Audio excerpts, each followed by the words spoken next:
So narito rin guys sa Iman Tire Center, no? Dire sa dool sa parkingan sa rural, no? Terminal. So atong sudlon dire kay mangatatag ka ng snack. Eh sakto-sakto gyud ron. Oy, may mo boss. Nahatag lay ko ari. Ilang mo ka bakya? Sulod. Ha? Gawat ng matulingan sir, tinigaanan kayo ng matulingan. Sige, ato tagaan pinawag na.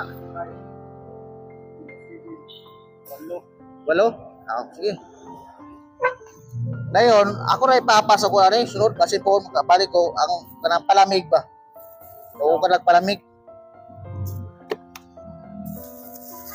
Para